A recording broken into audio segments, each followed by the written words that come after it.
do you know who's special? CNN chief data analyst Harry Enten. He is special. You know what else is special? Very special. Elections being held tomorrow in several locations around the country, some which have Republicans nervous just a little over 2 months into the Trump presidency. So let's talk about that, Captain Special. Florida's 6th congressional district. This was the seat held by Michael Waltz, who's now the embattled national security advisor.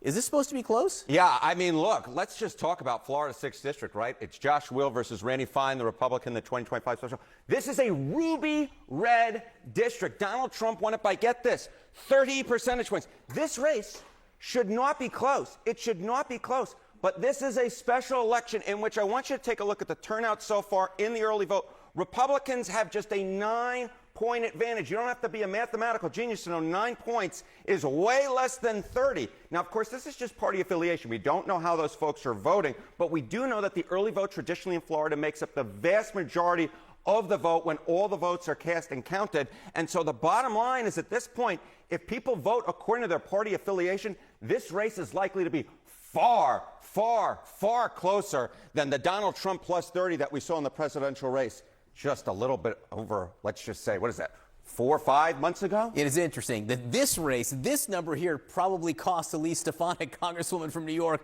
the ambassadorship to the United Nations, because the White House all of a sudden got nervous. There could be sort of a trend across the country. So talk to me about special elections in general. Would it be surprising to see Democrats do well? Yeah, you know, sometimes you see a special election and say that's a one-off. But what's important here is it's part of a trend.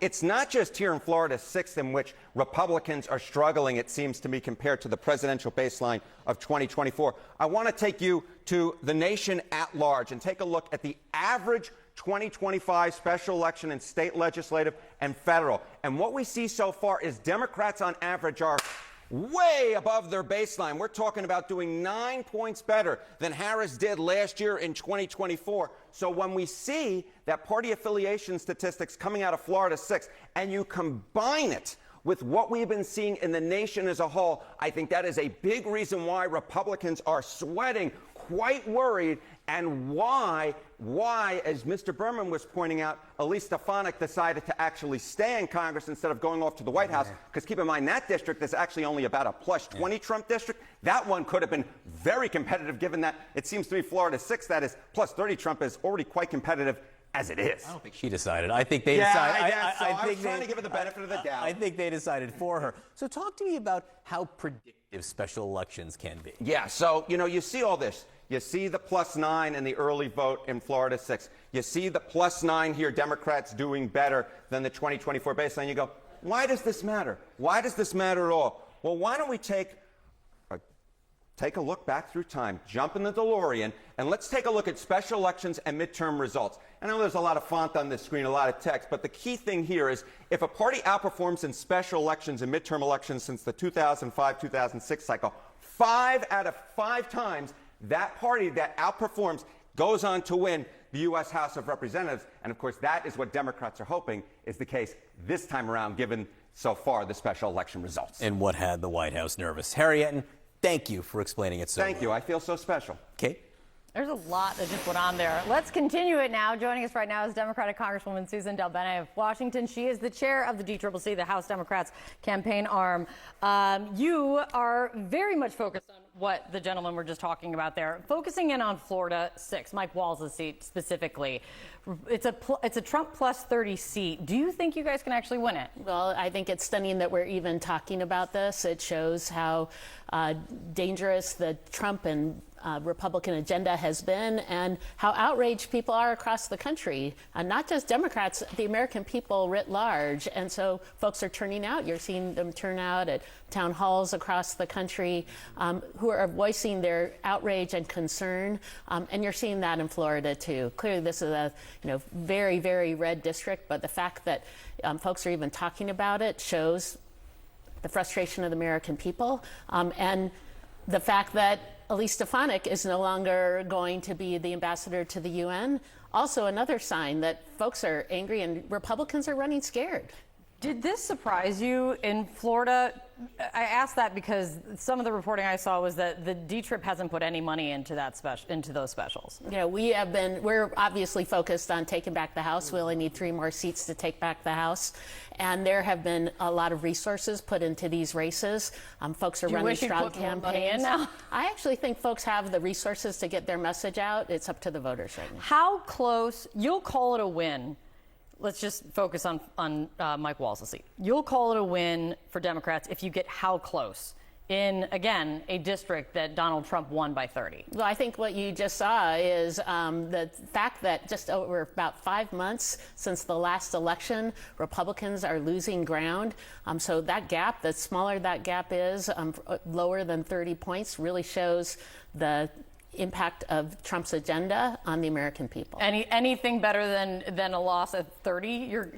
Well, I think we're going to continue to see that go down, and obviously that's important, a reflection of kind of how people are reacting to what's happened just in the last about 70 days. Let me ask, looking at some of the recent, CBS just came out with a new poll showing that Donald Trump's approval rating stands at 50%. I was looking at then a recent Q poll found that 40% of Democratic voters, just 40% of Democratic voters, approve of the job that Democrats are doing in Congress.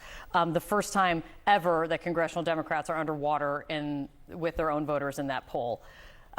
To that end, the Democratic governor of California, he has been speaking out a lot, and he has his take on the Democratic brand right now when he was on Real Time with Bill Maher. Let me play this for you.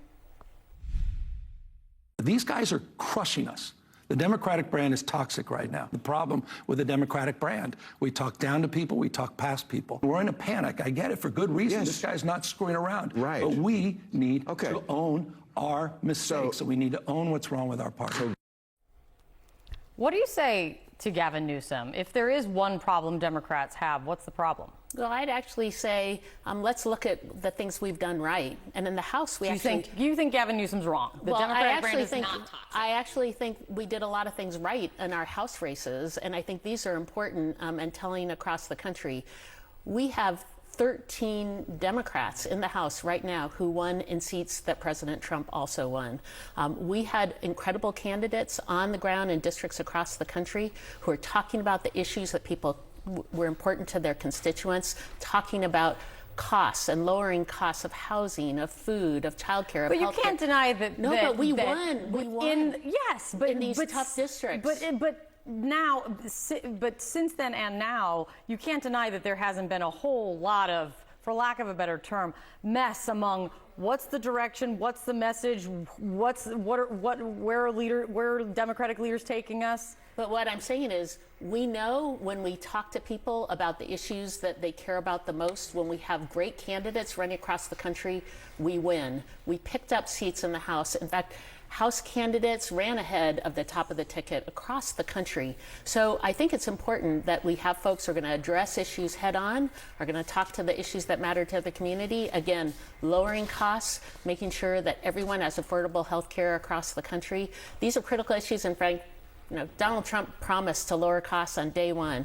Anything but. Costs are going up the grocery store, the gas station. On that point, tariffs. It's a big week for tariffs. With what is about to set in, it's unclear exactly what's about to set in or be announced.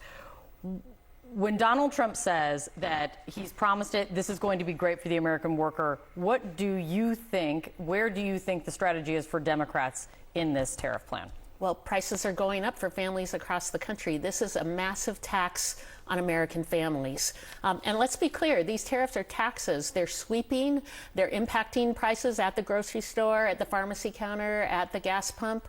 And he's planning to do more, make the cost of automobiles go up. And we have integrated supply chains. Even U.S. manufacturers are struggling with these tariffs. And I had a local manufacturer in my district say he's going to be tariffed out of business. He's trying to sell internationally. Just the uncertainty alone of not being able to lock in prices means he's losing business. It's impacting farmers, families, and you've seen the impact that it's had across the country, and you've seen the impact on the market. Donald Trump and his team says trust in Trump, and we'll wait and see how it goes. We will see it together. Said he didn't care about prices going up. He did say that this weekend. Congresswoman, thank you so much for coming in. Really appreciate your time.